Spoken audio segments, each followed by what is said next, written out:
네, 반갑습니다. 여러분들과 같이 부동산 공법을 강의하게 될 이영표라고 합니다. 이름은 나식죠? 축구선수. 똑같습니다. 제가 원래 공법 강의를 다른 이름으로 강의를 했었어요. 그래서 이백이라는 이름으로 얼마 전까지 방문각에서 했었습니다. 근데 이름을 다시 본명이 제가 이영표거든요. 그래서 이영표 이름으로 지금 강의를 다시 할 겁니다. 여러분들 공법은 말씀 들어봤나? 어디 2차만 지금 하신 분 계신가요? 2차만. 자, 아니면 다들 처음 하신가요? 알겠습니다. 자, 1개월 강의는 아무래도 여러분들, 우리가 코스가 있기 때문에 1개월은 가장 기초 이론으로 생각하시면 될 겁니다. 기초 이론 쪽을 정리할 건데, 기초라 하면 여러분들 사실 공법 자체 또는 부동산 내지 법에 관한 개념들 잘 모르시죠? 그냥 아마 천천하게 갈 거니까 그렇게 하시면 될 것 같고요. 하시다가 이제 물론 수업 진행 중에 이해가 안 되시거나 그런 것도 있겠죠. 그럼 이제 쉬는 시간 하시면서 질문들도 많이 하시고요. 그리고 이제 자료는 기본적으로들 OX라든가 확인해가는 그런 자료들은 계속 나갈 거니까 그렇게 하시면 되겠습니다. 자, 그리고 일정에 관한 것은 여러분들 다 표 받으셨죠? 그죠? 우리 1, 2월은 기초, 그리고 이제 3, 4월은 이제 기본 이론, 5월 달부터 심화 이론 들어가거든요. 그리고 이제 7월 달부터는 이제 본격적인 문제풀이 들어가겠죠. 그래서 이제 그렇게 진행해 갈 코스인데 아마 올해 10월 달에 다들 학교 갈 계획을 갖고 계십니까? 10월 달에. 혹시나 뭐 내년이나 내후년 잡고 계신 분 있습니까? 올해 웬만하면 올해도 학교 가는 쪽으로 방향을 잡으시기 바랍니다. 자, 그리고 일정 과정에 관한 것은 어차피 1, 2월 문제는 일단 치중해야 볼 겁니다. 여기 이제 가장 기본적인 용어들 정리 좀 한다고 생각하시면 되고 1, 2월 달 욕심내지 마세요. 알겠죠? 뭐 이것저것 막 애우려고 하지 마시고 일단은 가장 기본적인 용어에 치중한다. 이렇게 생각하시면서 보면 되겠습니다.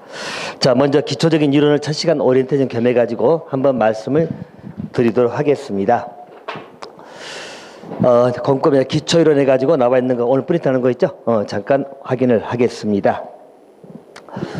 자, 보시면 여러분들 앞에 우리 부동산 공법이다 라고 하는 이 과목이죠. 시험 과목 자체는 2차 과목이죠. 그러다 보니까 처음에는 뭐 1차에 열심히 하시다가 또 2차 과목은 미뤄가지고 내년 하겠다 하신 분도 있고 그래요. 근데 어쨌든 2차 과목 중에는 가장 어렵다고 하는 게 공법이죠. 흔히 뭐 공포의 법이다 막 이런 말도 씁니다만은 실제 어려운 게 아니라 여러분들이 공부할 부분들을 정확히 놓치고 있기 때문에 이제 어렵게 느낄 수 있습니다. 왜냐하면 여러분들이 시험 볼 때 보통 공법을 100점 맞아서 합격하실 용이 있습니까? 어디? 자, 100점 맞으실 분 있나요? 공법 목표가 몇 점이죠, 여러분들? 혹시나 100점 맞고 하신 분들은 공법 공부를 다시 하셔야 돼요. 처음부터 꼼꼼하게.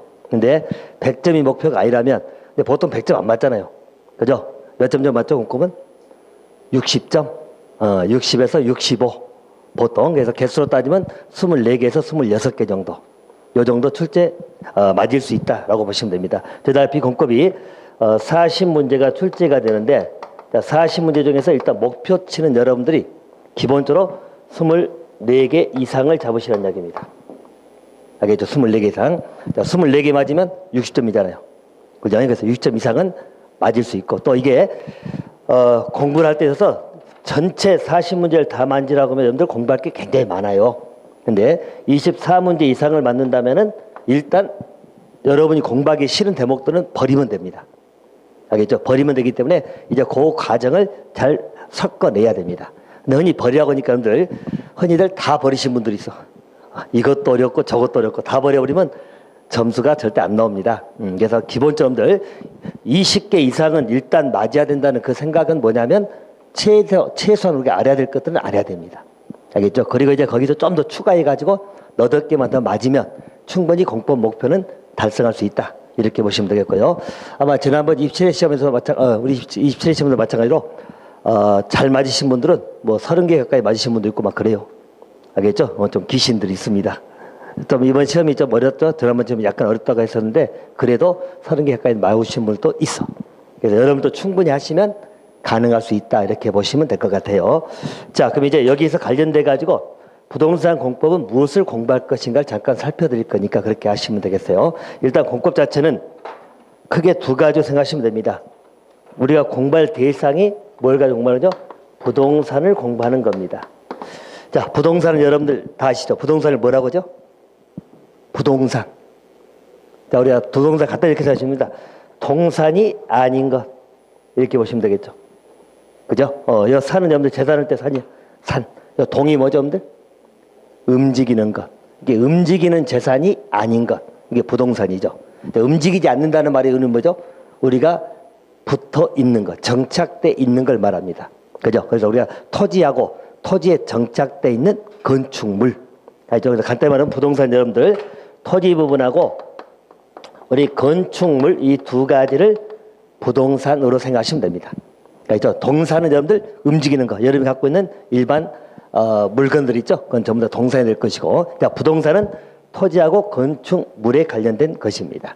자, 그 중에 이제 보통 여러분들이 토지 쪽에 관심이 좀 많죠? 그죠? 토지 쪽에 관심이 많은데, 이 토지 갖고 있는 가장 기본 특성이 뭘까요, 여러분들? 자, 우리나라 국토는 무한정이에요? 유한돼 있어요? 유한, 한정돼 있다는 거죠. 그럼 한정된 토지를 가지고 어떻게 이걸 이용할 거냐? 이게 이제 하나의 관건이 되겠죠. 그러한 것에 관해서 우리가 이제 정리를 해야 될 부분이라고 생각하시면 돼요. 그래서 일단 토지 쪽이 중심이지만 건축물도 공부해야 될 것이고, 부동산은 이 토지 건축물 일단 이렇게 잡아두시고요. 자, 그리고 아울러서 우리가 공부할 부분이 공법이잖아요. 자, 이제 이 부분이 여러분들이 이제 공부를 좀 해야 될 내용 중에 한 가지 고민을 봅니다. 자, 부동산은 대부분 좀 아는데 공법이 뭘 거냐? 그죠? 이제 법이 뭐냐부터 이제 시작해서 이제 고민되겠죠? 그죠? 여러분들 법을 나누면 공법, 사법으로 구별할 수 있다 하거든요. 그죠? 우리 법이 뭘까요, 여러분들? 그죠? 한마디로 법이 뭐냐면 또 대답하기 어렵죠. 그죠? 이렇게 생각하시면 돼. 법은 여러분들 간단히 지켜야 되는 규범으로 생각하시면 됩니다. 우리가 지켜야 될 것들이거든. 근데 공법이라 하면 뭐죠? 공적 관계에서 정한 법입니다. 그죠? 그럼 공법에 대비된 게 여러분 뭐가 있을까요, 여러분들? 사법이 있죠. 자, 사법은 여러분 공부합니까, 안 합니까? 자, 사법의 대표적인 게 뭐죠, 여러분들? 민법. 그죠? 여러분들 민법 공부하시죠? 아직 수업 안 들어갔군요. 민법이 사법의 대표법입니다. 그리고 민법만 있는 게 아니라 상법도 있고 그러죠? 네, 대표는 민법. 그러니까 사법 뭘까요, 여러분들? 사적 관계. 자, 개인과 개인 관계를 규율하는 법을 사법으로 생각하시면 됩니다. 그래서 다시 말하면, 자, 가까이 볼까요? 그럼 우리가 개인하고 개인 관계. 자, 이 양자 관계를 규율한다는 것은, 자, 개인하고 개인이 돈 거래하기도 하죠. 돈을 빌려주기도 하고, 빌려 쓰기도 하고. 그럼 이때 우리가 채권 관계 형성 나오죠, 채권. 이런 것이 보통 우리가 일반적인 민법상의 권리들입니다. 그럼 양자 관계를 정하는 법이 있어야 되겠죠. 그죠? 그 법을 우리 대표적으로 뭐라고 하죠? 민법이라고 보시면 됩니다. 민법이 가장 대표법이에요, 개인 간의 문제는. 또 개인이 장사도 할 수 있죠, 여러분들. 상행위. 이걸 정하는 법이 상법. 알겠죠? 민법과 상법이 사법의 대표적이다. 이렇게 보시면 될 것 같아요. 자, 대신 공법은 뭘까요? 공법은 공적 관계란 말의 의미는 여러분 국가를 생각하시면 됩니다. 국가. 자, 우리 국가는 여러분 눈에 안 보이죠? 그죠? 눈에 안 보이는 그런 공동체라고 생각하시면 됩니다. 그러면 여기에 관련돼 가지고 우리 국민들이 있겠죠? 양자 관계를 정하는 법이 있어야 되겠죠. 그죠? 국가하고 국민 관계를 어떻게 할 거냐. 물론 우리 국가만 있는 게 아니라 지방자치단체도 있고 그래요. 좀 이따 다 볼 겁니다만은. 그러면 양자 관계를 정하는 일정한 법의 체계도 필요하거든요. 이게 우리가 공적 관계를 정하는 법이다. 그래서 우리가 그것을 공법이다. 이런 말 쓰거든요. 그럼 여러분들 공법에는 여러 가지가 있어요. 대표적으로 우리 헌법도 있고, 뭐 행정법도 있고, 또 우리가 말하는 이 부동산에 관련된 공법, 부동산에 관련된 공법, 이것도 있다는 겁니다. 그러면 이런 부동산에 관련된 공법들은 여러분 대단히 많이 있을 겁니다. 어디 대표적으로 볼까요, 여러분들? 자, 우리나라 땅이 있잖아요. 자, 이런 걸 땅이 있는데 자르고, 일단 여러분들 우리 땅은 한정돼 있잖아요. 그럼 한정돼 있다는 말의 의미는 뭐냐면 이 땅을 어떻게 활용할 거냐 이런 문제죠. 다시 말하면 우리가 개발이 많이 돼가지고 전체가 도시화가 된다 라고 한다면 뭔가 풍족해 보이는 삶이 생각될 수는 있겠죠. 하지만 문제는 뭐죠? 전체 도시화되면 그 산업화로 도시화된다 그러면 환경 침해 문제 나올까 안 나올까요? 나오죠. 또 농사는 어디서 줄 거예요? 뭔지 알겠습니까? 그러면 그런 목적 때문에 마음대로 개발을 시키면 될까 안 될까요? 안 되겠죠. 개발을 못하게 막아야 되는 부분도 있다는 겁니다. 다시 말하면 일정한 이 토지를 어떻게 하면 효율적으로 이용할 거냐. 자, 효율적으로 이용할 거냐. 자, 이런 문제가 관건이죠. 아까 말했지만 토지는 한정돼 있기 때문에. 그죠? 뭐 어떻게 이걸 이용할 거냐. 이런 문제를 가지고 우리가 고민을 해야 될 것이고, 그래서 이것을 정하는 법이 있어야 되겠어요? 없어야 되겠어요? 있어야 되겠죠. 그래서 어차피 국토 전체에 관해서 뭔가 활용할 수 있는 그런 법의 체계가 우리 국토기본법이라는 것이 있습니다. 물론 우리 시험 과목은 아닙니다만은 국토기본법이라는 큰 법의 체계가 있어요. 그래서 그 법에서 어떻게 토지를 이용해라는 큰 틀을 잡아주는 겁니다. 알겠죠? 그게 없으면 자, 마을놈들 우리 삼성 이건희 회장님이었죠? 돈 많죠? 많을 거냐? 지금은 이제 물론 돈이 많아도 그분은 좀 불행해 보이긴 하죠. 어쨌든 뭐 자식 이재용이도 뭐 돈이 많으니까. 그러면 자, 돈 많으니까 마도 땅을 사고 싶다 해서 우리 땅 다 사버리면 어떻게 되죠? 자, 돈 많으니까 삼성에서 우리 땅 다 살려고 맘먹습니다. 살려고 맘먹어가지고 우리 전라도 땅 다 사버린다는 이야기죠. 돈 더 주고 다 사겠다는데 뭐 돈 많으니까. 그럼 전라도 땅은 삼성 땅이 될 거 아니에요. 그럼 돈이 더 많으면 뭐 충청도 땅도 사버릴 것이고, 아니면 서울 다 사버리고, 전국을 삼성이 돈 사버리면 어찌죠? 여러분들 전부 다 자기 집이 있어요, 없어요? 자기 땅도 없고 자기 집도 없는 전부 다 우리 말 그대로 임차인이 될 거 아니에요. 알겠습니까? 그러면 그렇게 한다면 다른 사람들의 기본적 권리 침해가 발생할 수 있겠죠. 그래서 일정한 땅을 사면 못 사게 제한하는 법이 있어야 돼요, 없어야 돼요? 있어야 되겠죠. 이제 그런 것도 전부 다 법으로 규제한다고 생각하시면 됩니다. 그래서 개인이 마음대로 못 사게 했고요. 그래서 이렇게 여러 가지 이용을 해야 될 체계를 법으로 규제하는 것. 알겠죠? 그걸 법으로 규제하는 것을 우리가 이제 부동산에 관련된 공법으로 이해하시면 됩니다. 알겠죠? 그래서 그것을 규제를 하기 위해서 법으로 만든다라고 보시면 돼요. 그래서 간단히 하면 이 부동산은 한정돼 있고 어떻게 하면 효율적 이용할 거냐. 그것을 법으로 규제하겠다. 그러한 것들을 부동산 공법이라고 이해하시면 돼요. 알겠죠? 그래서 공적 관계라고 생각하시면 돼요. 그래서 이제 우리 내용입니다. 그러면 이런 부동산 공법들은 현재의 시험 과목으로는 6대 법이 있죠. 6개 법. 그래서 현재 법이 6개로 구성이 되어 있습니다. 자, 거기 여러분 보세요. 6개. 자, 이 법을 공부하는데 2차 과목에 나와 있는 부동산 공법은 6개 법을 공부하는 거예요. 그죠? 자, 그 중에 이제 첫 번째 법이 뭔 나오죠, 여러분들? 자, 국토계획 및 이용에 관한 법률이라고 나오죠. 자, 줄여서 쓰겠습니다, 여러분들. 앞으로 이제 국계법. 자, 국계법. 자, 국토계획 및 이용에 관한 법률. 이렇게 보시면 됩니다. 자, 그래서 요것이 하나 있고요. 자, 또 한 가지 뭐 있죠, 여러분들? 도시개발법이 있죠. 도계법.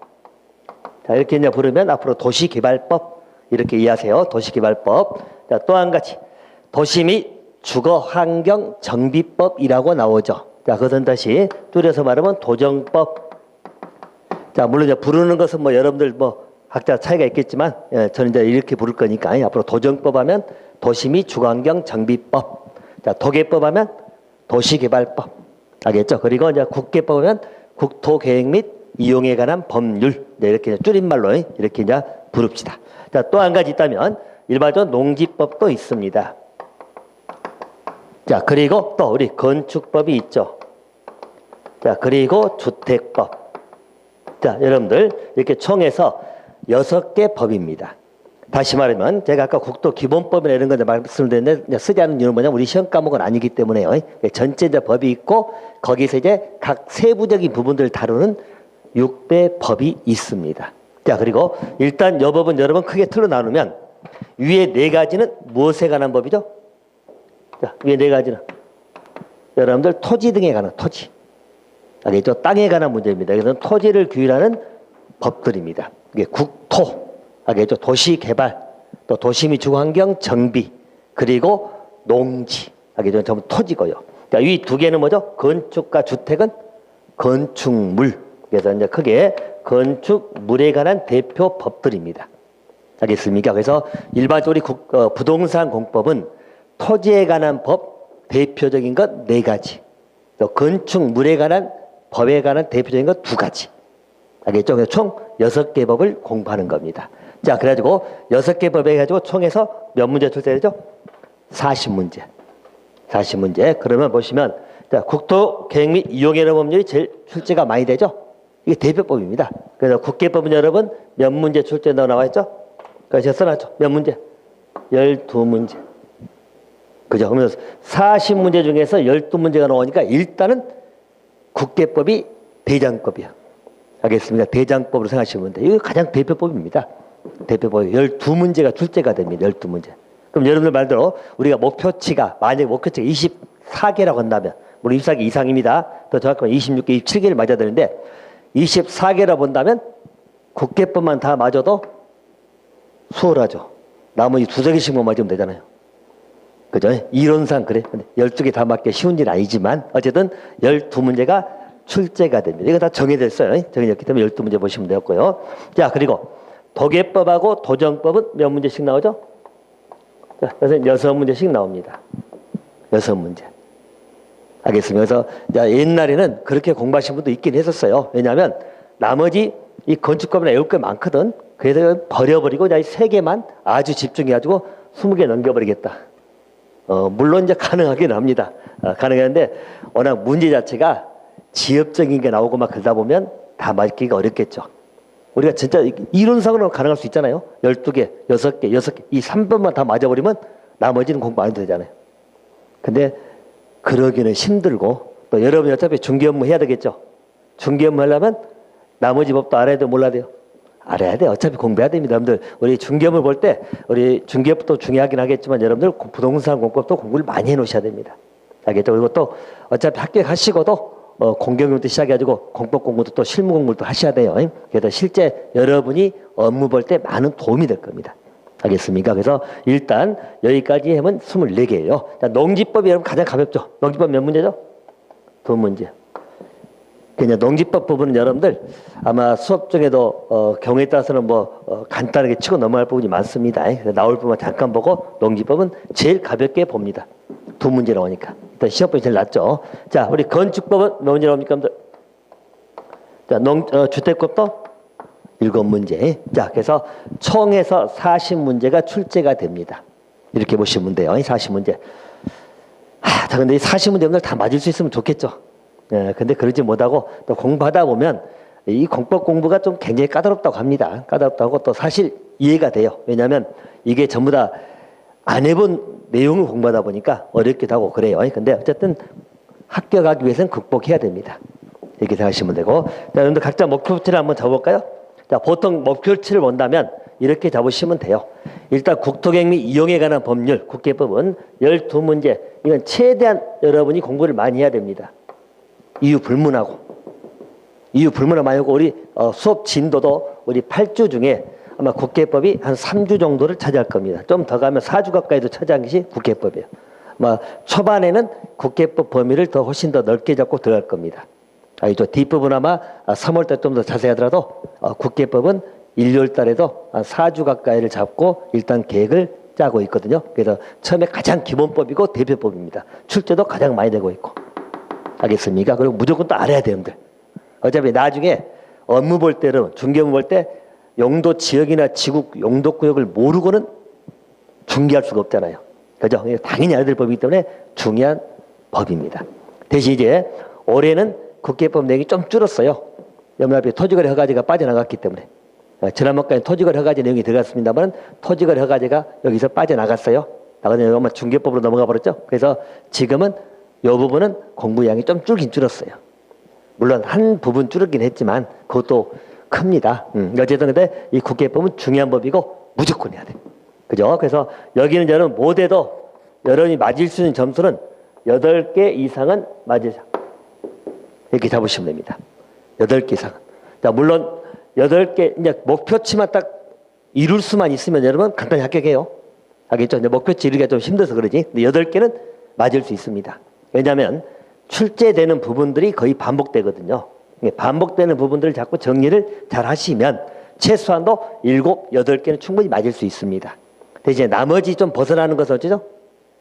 여러분 시험 공부들 한번 해보셨죠?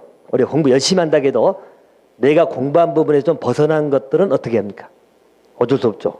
나올 수가 있어. 그럴 때는 어떻게 하죠? 별 수 없어요. 마음 비우고 찍어야지.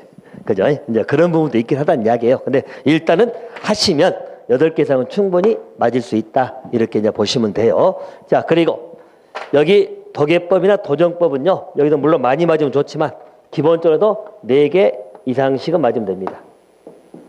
알겠죠? 한 서너 개 정도 나올 수 있습니다. 그러니까 4개 잡으면 3개 맞을 수 있고 또 운 좋으면 5개도 나올 수 있고 물론 6개 다 맞으면 최상이고 그죠? 근데 일단은 4개 정도씩은 맞을 수 있습니다. 자, 이렇게 보면 여러분들 얼른 여기까지만 봐도 몇 문제가 가능하죠? 16문제가 나올 수 있죠. 8개, 4개, 4개. 알겠죠? 이 3법에서 16개 이상 정도는 나와 주셔야 됩니다. 알겠죠? 가장 대표적인 국계법, 도계법, 도정법. 그리고 이제 가능한 게 이제 우리 공부할 때 하나씩 살펴드리겠습니다만은 뭐 도계나 도정 같은 것은 주로 절차 내용이기 때문에 절차이기 때문에 충분히 할 수 있습니다. 알겠죠? 가능하기 때문에 충분히 16개는 나올 수 있다. 이렇게 보시면 돼요. 자, 다음에 농지법은 여러분 이건 뭐 대부분 크게 신경 안 씁니다. 그래서 요건 몇 개 나올 부분들 농업진흥지나 우리 보존산지 관련된 몇 개만 딱 정해가지고 공부하시면 충분해. 그래서 여기는 1개 정도를 일단 잡아두시면 되겠고요. 1개. 자, 그리고 여기 건축이나 주택법은 여러분 둘 다 공이 4개에서 5개.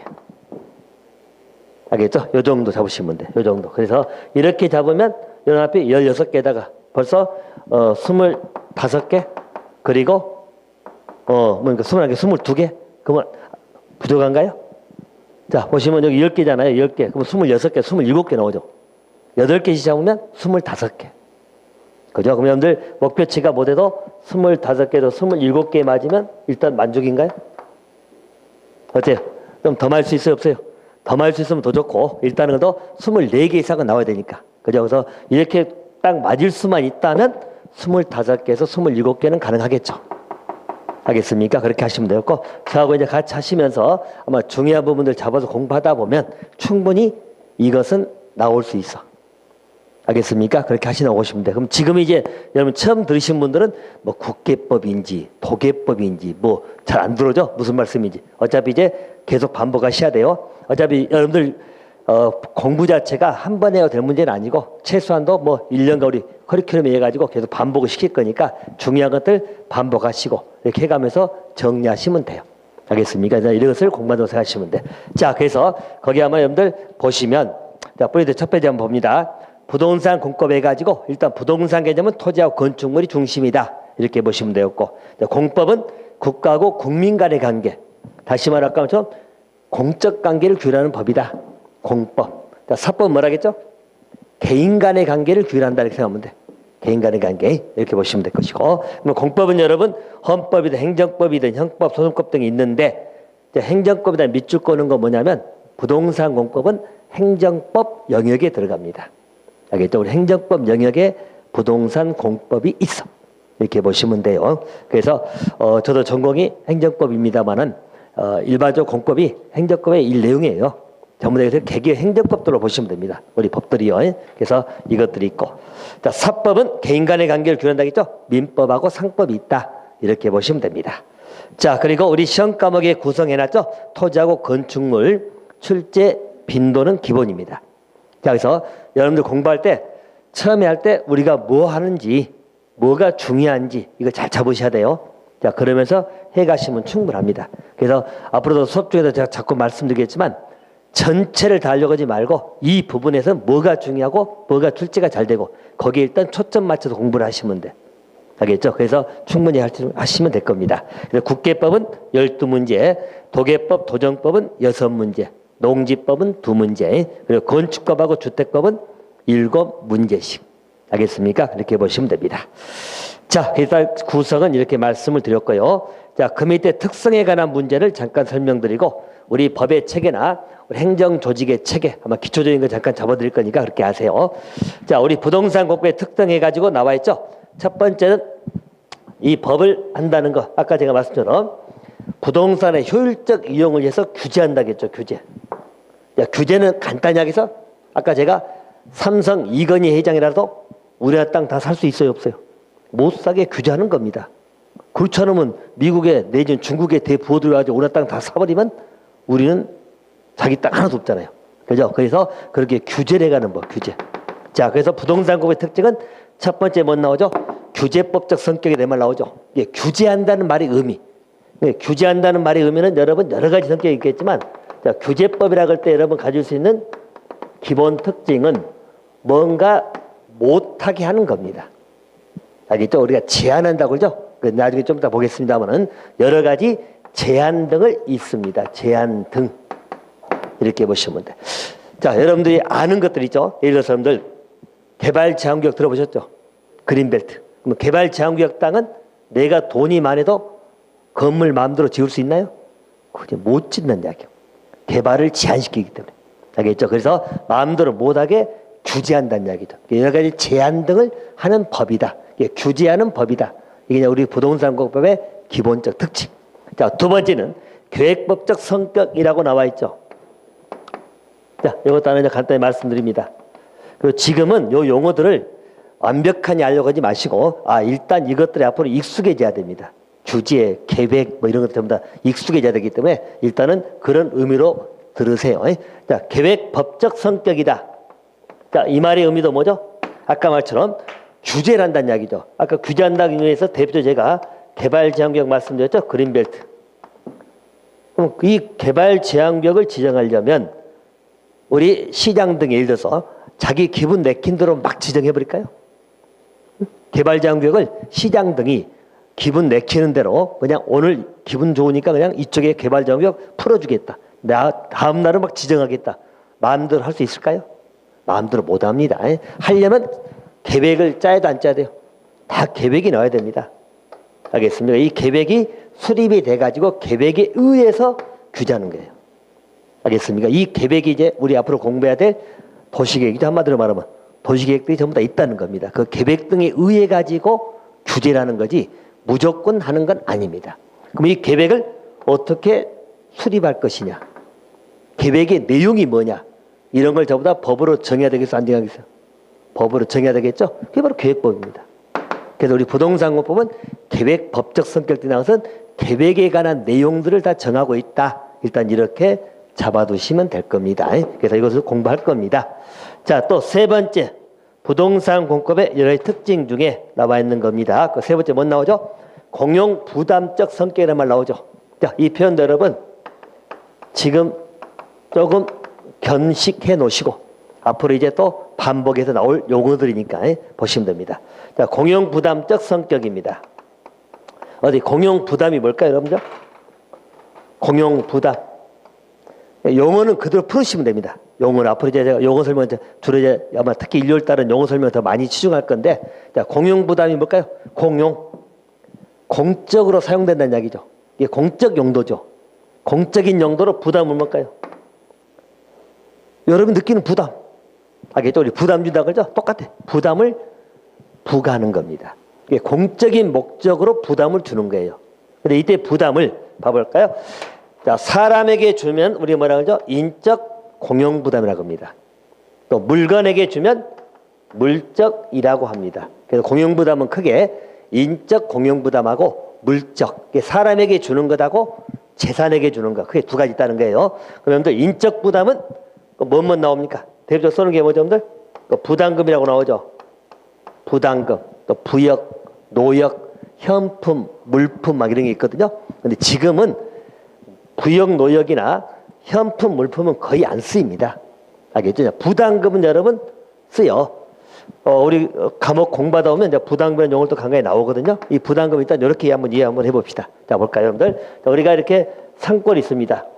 산골이 있고, 자, 여기에 뭐 집이 한 마을이 있습니다. 마을. 한 10채 정도 있습니다. 자, 근데 여기에 만약에 도로를 뚫는다는 이야기죠. 자, 도로가 세워진다는 이야기요. 그럼 여러분들 도로 세우려면 여기 비용이 들겠어요, 안 들겠어요? 들겠죠. 도로 이제 공사하려면 비용 들겠죠. 자, 근데 이 도로를 세움으로 인해 가지고 이익을 버는 사람이 있어요, 없어요? 자, 이 마을 주민들 이익을 봐요, 안 봐요? 당연히 보죠. 자, 여러분 여기 도로가 딱 뚫리는 순간 이 마을의 주민들 땅값 오르겠어요, 안 오르겠어요? 그죠? 부자 됐죠, 갑자기. 그죠? 오지해가지고 도로도 없는 상황인데 도로가 뚫림에 따라서 이 도로가 또 이래서 뭐 4차선 이상 도로가 뚫렸다면 굉장히 클 거 아니에요. 자, 그러면 여기 땅값이 오른다는 이야기죠. 그럼 이 사람들은 그냥 이익만 보면 안 되겠죠. 도로 공사하는데 비용을 일정 부분 부담해야 돼, 안 해야 돼요? 해야 되겠죠. 그래서 여기 주민들에게 다시 말하면 자, 이익을 본 자에게, 수익자에게, 이익을 본 사람에게 이런 비용을 부담하는 것을 수익자 부담금 이렇게 부릅니다. 알겠죠? 일정 비용의 부담을 부담시키는 거예요. 돈 내란 이야기요, 한마디로 해서. 그래서 수익자 부담금이라는 것도 있고요. 자, 또는 이런 것도 있어요, 여러분들. 자, 만약에 도로를 공사하는데 여기에 누군가가 도로를 파손시켰어. 도로 파손시키면 도로 보수공사 해야 되겠죠. 도로 보수공사할 때 비용이 들어가요, 안 들어가요? 들어가죠. 그럼 그 도로를 파손시킨 사람한테 비용을 부담시켜야 되겠죠. 그죠? 이제 이것을 뭐 손상자 부담금 뭐 이런 말도 씁니다. 알겠죠? 또 원인을 정할 때 원인자 부담금 이런 말도 쓰기도 하고, 손상자 또는 원인자 부담금. 자, 표현은 이런 말 쓰기도 합니다. 자, 이런 걸 전부 다 부담금이에요. 사람에게 돈을 부과하는 거. 알겠죠? 이게 부담금 이렇게 보시면 돼요. 부담금은 지금도 있고요. 자, 그리고 이제 부역하고 노역은 여러분 지금은 없어진 제도죠. 거의 없죠. 그죠? 자, 노역은 들어보셨나요, 여러분? 노역. 저 연세 드신 분들은 아마 아실 건데, 강주도 과거에 뭐 강주천하고 막 그럴 때 집집마다 삽 들고 나오라게, 집집마다. 알겠죠? 삽 들고 나와서 공사 좀 하라는 이야기예요. 그게 바로 뭐죠? 노무를 제공해라. 이게 노역이에요, 노역. 알겠습니까? 지금은 이제 새마을 운동이 없어지고 막, 그러니까 뭐 삽 들고 나와서 일하라면 나올까요, 누가? 안 나오겠죠? 근데 옛날도 나가면 주로 이제 어린애들 주로 나와가지고 집에서 나갈 사람이 없으니까 나가서 일한 게 바로 노역. 자, 부역은 뭐냐면, 일 안 할 거면 돈 1,000원씩 내라. 알겠죠? 일 하든지 아니면 돈 내든지 둘 중에 선택할 수 있는 게 부역이고, 노역은 일만 하는 것이고. 근데 지금은 이 제도는 이제 다 없어요. 알겠죠? 지금 이것은 뭐 일단 제도상으로만 옛날에 있었던 거지 지금 활용되지는 않습니다. 이렇게 보시면 되고, 여러분들 현품하고 물품 이런 것도 있었거든요. 이것도 지금은 없기 때문에 뭐 있을 것 없습니다. 지금은 없어. 자, 물품이 뭐냐면 여러분들 옛날에 왕들한테 진상한다는 말 들어봤나요? 그죠? 우리 강조 같으면 말해서 무동산 수박 진상해야 되겠죠. 물건으로 제공한 데서 물품. 알겠죠? 물건으로 하면 물품. 만약에 못 내면 돈으로 내야 된다. 이게 바로 뭐죠? 현품. 현품은 물건 내든지 돈 내든지 둘 중에 하나 골라라. 알겠습니까? 이런 제도들이 과거에 인적 부담이라는 것이 있었어.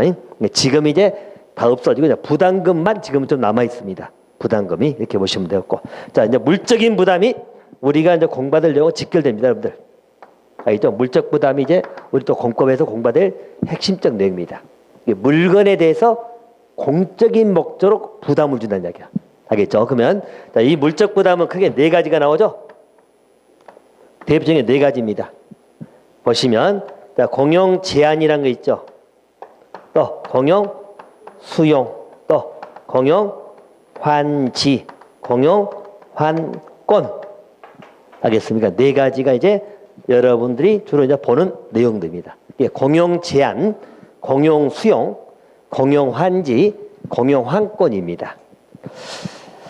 이 공용 제한은 여러분들 수용도 마찬가지고 환지, 환권 다 우리 공부할 내용이 나옵니다. 공부해야 될 내용들입니다. 앞으로 이제. 알겠습니다. 해야 될 내용들이고, 일단 의미를 잠깐 설명드리면 이렇게 생각하시면 돼요. 자, 우리 개념만 놓고 갖다 해볼까요? 이제 요것만 놓고 일단 여기를 보면 공용 제한. 일단 공용은 공공의 용도, 공적인 목적 이렇게 생각하면 돼. 모두를 위한 겁니다. 모두를 위해서. 제한은 뭘까? 제한은 그죠? 못하게 하는 거. 못하게 하는 거. 다시 말해서 우리가 개발 제한 구역 생각하면 됩니다. 그 구역은 개발이 제한돼. 제한된다 말은 개발하면 된다, 안 된다? 안 된다. 개발이 안 된다는 말이 오면은 건축물 막 지을 수 있다, 없다? 도로 막 뚫을 수 있다, 없다? 없다. 알겠죠? 그걸 제한시키는 그것을 공용 제한이라고 생각하시면 돼요. 일단 이 개념만. 자, 공용 수용은. 자, 수용이 뭐죠? 여러분들 수용? 많이 들어봤죠? 수용. 근데 뭐냐고 물으면 항상 어렵죠? 아, 그래. 우리 학생들도 맞아. 대부분 다 뭐냐고 물으면 어려운데 수용이 뭘까요? 수용이요. 간단히 하면 수용은 소유권을 뺏어가는 겁니다. 알겠죠? 뺏어가는 거. 다시 말해서 여러분 앞에 우리 땅이 있다는 이야기죠? 여기 땅이 있습니다. 쭉 있는데 요 지역에 말 그대로 요 지역에 뭐 원자력 단지가 들어온다. 알겠습니까? 뭐 대규모 산업단지가 들어온다. 그렇게 되면 여기를 공사해야 될 거 아니에요. 근데 각 땅 소유자들 있겠죠. 땅 소유자들 A든 B든 C든 D든 있을 거 아니에요. 이 땅을 공적인 목적으로 써야 되는데, 자, 땅 소유자들은 땅을 팔 마음이 있어요, 없어요? 일단 소유자들은 땅을 팔 마음이 있어요, 없어요? 없어. 그냥 자기 땅이야. 그냥 살고 있어. 근데 우리 국가 등이 원자력 단지를 건설한대요. 이 땅이 부지가 좋대요. 우리 사드 설정은 사드 부지 딱 결정한 거예요. 그러면 당연히 이 사람들은 반발하겠죠. 나 땅 안 팔 건데? 팔 이유가 없는데? 반발하겠죠. 그럼 이 땅이 필요한데 국가 등은 어떻게 해야 되겠어요? 이 땅이 필요한데 처음에는 꼬시겠죠. 그죠? 꼬시는 협상하겠죠. 협의하는 겁니다. 그래서 말 그대로 현 시가가 얼마인데 얼마 더 줄 테니까 팔아 가든지 아니면 여러 가지 조정하겠죠. 그러면 요 중에는 일부는 파는 사람도 있을 것이고 일부는 안 파는 사람도 있을 것이고 그럴 거 아니에요. 그죠? 근데 계속 안 팔고 있으면 단지를 조정할 수가 있어요, 없어요? 없을 거 아니에요.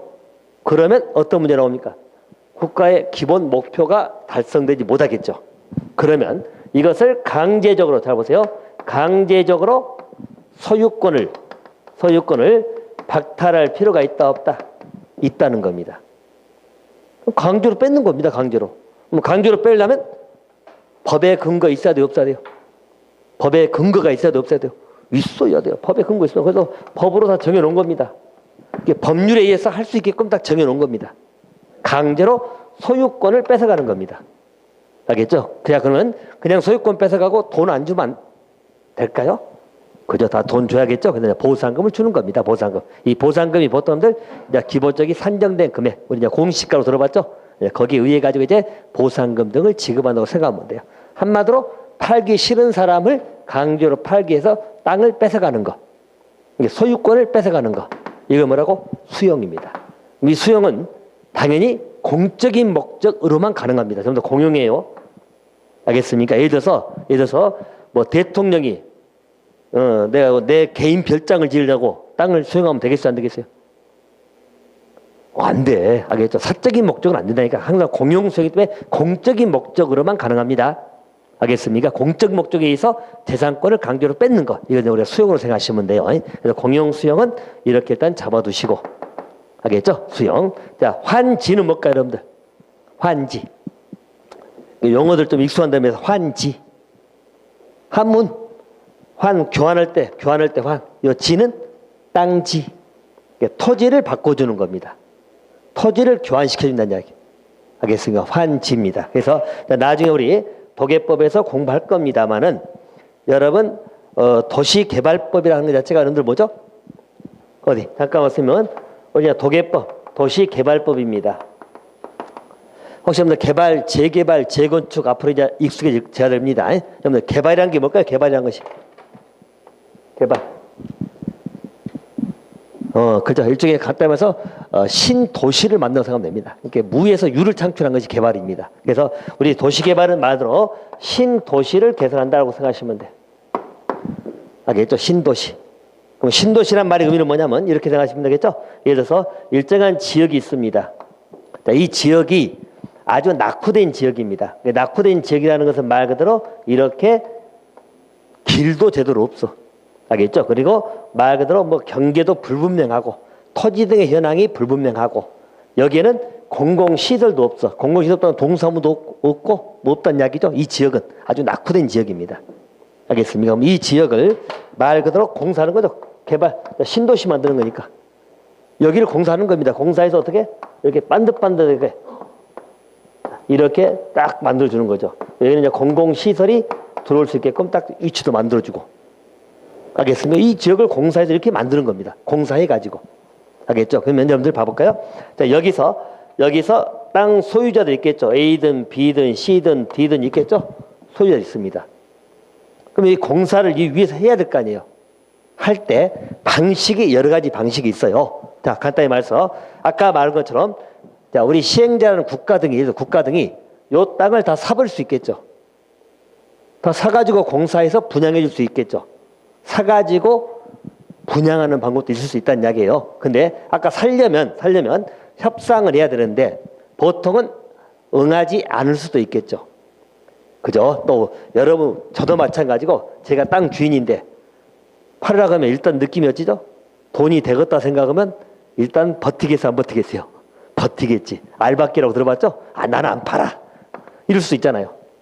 좀 더 받으려고 또 이제 기본 심리니까. 그러면 계속 협상해도 안 되면 이제는 무슨 문제 나오죠? 땅을 강제로 뺏어야 돼 안 뺏어야 돼요? 그냥 수용의 문제 나올 수 있겠죠. 자, 그래서 아까 말처럼 이렇게 공사할 때 방식이 수용을 통해서 하는 방식이 있어. 수용을 한다는 말은 어쨌든 다 소유권을 사는 겁니다. 보상금 주든 뭐 협상금도 다 사가지고 나중에 공사한 다음에 분양을 하는 겁니다. 알겠죠? 이제 도로도 반듯반듯 뚫었으니까. 알겠죠? 이게 분양하는 것이 기본적 방식이고. 자, 또 한 가지 방식이 뭐냐면 환지 방식입니다. 환지. 그러니까 환지는 뭐냐면, 자, 여기 예를 들어서 위치죠. C가 있다면 요 C에게 땅을 주는 거죠. 여기 D 위치면 D에게 땅을 주는 겁니다. 공사한 땅을 줍니다. 말 그대로. 이 공사를 쭉 해가지고 요 위에다 땅을 공사한 거니까. 그래서 보통 그 위치에다가 있는 땅을 그대로 보통 해주는 거. 우리가 적응한지라거든요. 그래서 일종의 그 위치로 바꿔주겠죠. 자기 땅이 여기인데 갑자기 C 보고 여기 가져가라면 되겠습니까? 안 되겠죠. 그래서 위치에 땅을 주는 겁니다. 이게 땅으로 교환해 주는 것을 환지라 그래요. 환지. 땅으로 교환해 준 것. 근데 문제는 여러분 잘 생각해 보세요. 땅으로 교환할 때, 자, C가, 자, 요 땅의 면적이 예를 들어서 사람들, 우리 평으로 할까요? 60평이 나옵시다. 60평. 근데 요 공사를 해가지고 하다 보니까 요 도로도 뚫고 하다 보니까 땅이 좀 넓어지겠어요? 좀 땅이 줄겠어요? 좀 줄겠죠. 아무래도 도로도 만들고 요 공공시설 부지도 빼고 해야 되니까. 알겠습니까? 그러면 여기서 땅이 C는 40평 정도밖에 안 된다는 이야기야. 그럼 C는 손해봤을까요? 어디 한번 생각합시다, 여러분들. 자, C는 60평 땅을 가졌는데 40평 땅을 준다는 이야기예요. 그럼 C 생각에는 20평 손해봤죠? 그럼 20평 더 주라고 하면 될까요? 그죠.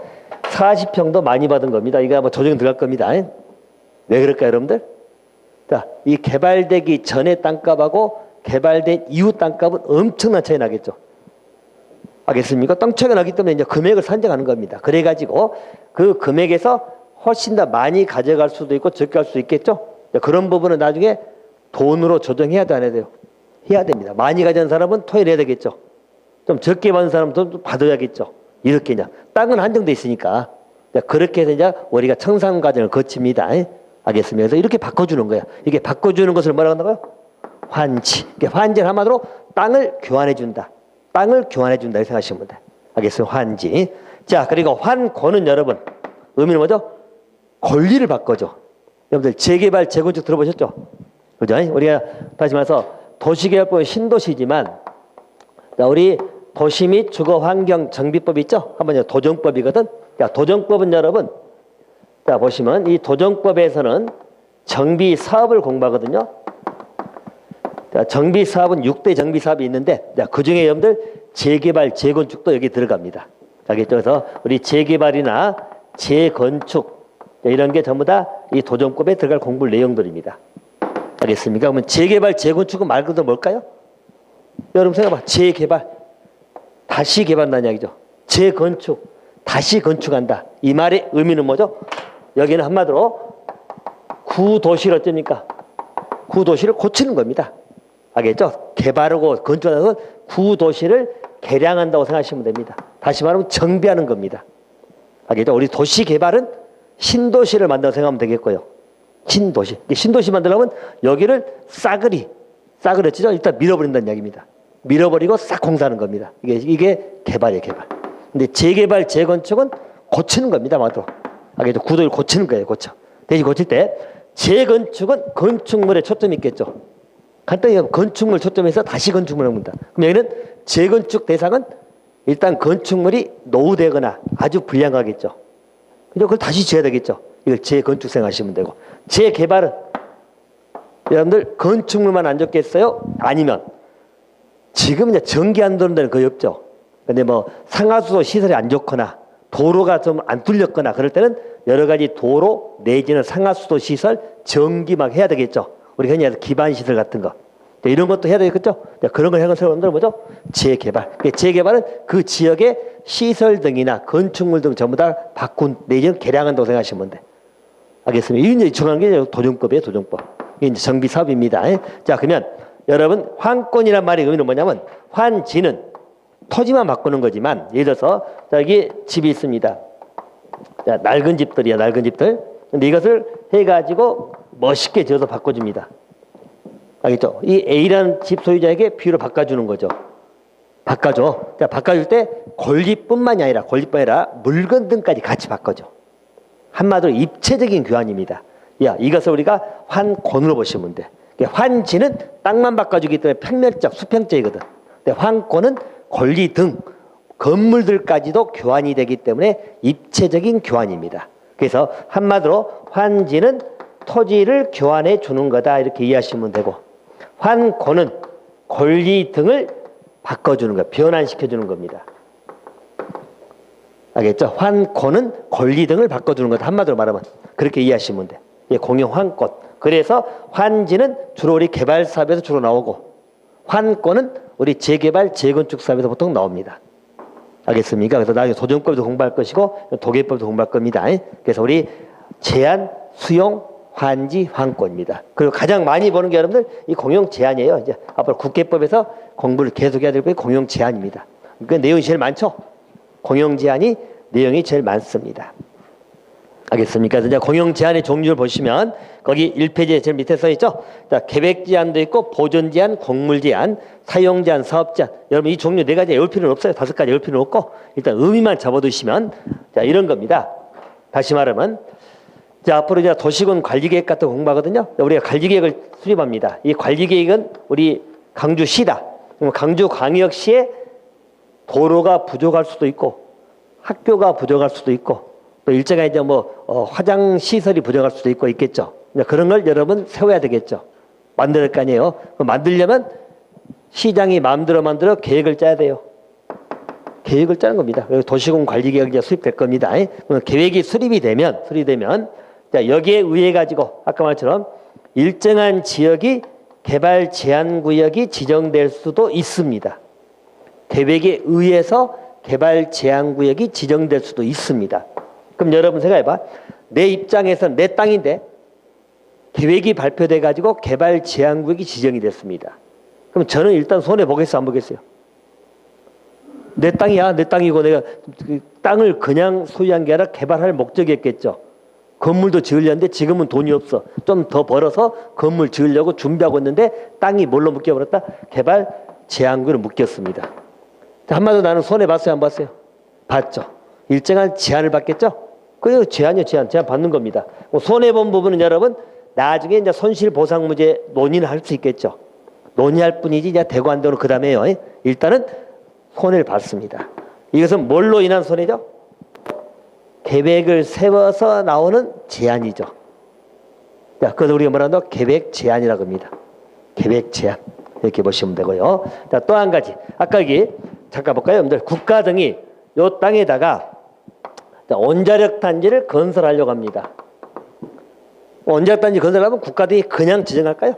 예를 들어서 옛날에 우리 하남 쪽에 산업단지 있잖아요. 산업단지를 아무 생각 없이 지정했을까요? 아니면 다 조사할까요? 조사하겠죠. 자, 조사하려면 그때 당시에 요 땅들이 있을 거 아니야. 그럼 여기가 측량도 하고 다 하겠죠. 그럼 타인의 토지에 출입한다는 이야기죠. 그럼 A는 왜 내 땅 줘서 측량해요? 모독에 막고 싶은데 법에 근거 있다 없다? 있다. 법에 의해서 측량하는 겁니다. 그러면 나는 내 땅을 마음대로 사용을 못 하잖아요. 일단 측량하는 동안은 그 부분 땅을 사용하지 못하죠. 자, 그것을 뭐라고 하죠? 사용 제한. 이런 식이야, 이런 식. 그래서 이렇게 제한받는 겁니다. 제한받는 것을 공용 제한이다. 일단 이렇게만 잡아두세요. 제한. 자, 아까 수용은 뭐라 했죠? 수용은 강제로 소유권을 뺏어가는 것. 알겠죠? 수용은 강제 소유권 뺏어가는 것. 자, 공용 환지는 뭐라고요? 토지를 바꿔주는 것. 알겠죠? 환권은 뭐라고요? 권리 등을 바꿔주는 것. 이해됩니까? 앞으로 이제 공부 다 해야 될 것들이에요. 인적 부담도 일단 우리 부담금 정도 보시면 되겠고, 이게 우리 공용 부담이에요. 알겠습니까? 다시 말해서 공용 부담은 사람한테는 인적 부담, 또 물건에게는 물적 부담. 자, 물적 부담은 그게 네 가지. 공용 제한, 공용 제한은 내 마음대로 못하게 하는 거. 알겠죠? 또 공용 수용은 소유권을 뺏어가는 거. 강제로 뺏어가는 겁니다. 그리고 환지는 땅을 바꿔주는 거. 환권은 권리 등을 바꿔주는 거. 그럼 아까 말처럼 우리 개발법, 도계법은 주로 수용도 있고 환지도 있고 그래요. 그래서 환지는 주로 도계법에서 공부할 겁니다. 알겠죠? 그리고 우리 도정법에서는 뭘 건다고 재개발 재건축 가서는 환권의 문제가 나옵니다. 알겠죠? 입체적인 교환이기 때문에. 그래서 환권 방식을 나중에 도정법에서 공부할 겁니다. 이렇게 보시면 되겠고. 그리고 이제 공용 제한은 우리 계획 제한이 대표적인 거니까 이게 바로 우리 국계법이야. 우리 바로 공부할 내용들. 국계법에 의해서 바로 도시군 관리계획 같은 거 수립이 되면 거기 계획에 의해 가지고 제한을 받는 겁니다. 알겠죠? 그래서 계획 제한, 즉 공용 제한 대표적인 게 계획 제한이거든. 알겠습니까? 공용 제한 네 가지는 앞으로 공부할 기본적 내용이다. 부동산 공법은 여러분 일단 여기까지 정합니다. 규제법 성격 띄고 있고 또 계획법 그리고 공용 부담적 성격입니다. 오케이. 그래서 이 세 가지가 이제 기본적인 특징으로 보시면 될 것입니다. 알겠습니까? 이렇게 보시고요. 이제 구체적인 법의 체계라든가 조직 체계는 여러분들 아마 10분 쉬었다가 할 거니까요. 어디 목소리 잘 들립니까, 여러분들? 알겠습니다. 10분 쉬었다가 하겠습니다. 자, 10분 쉬죠.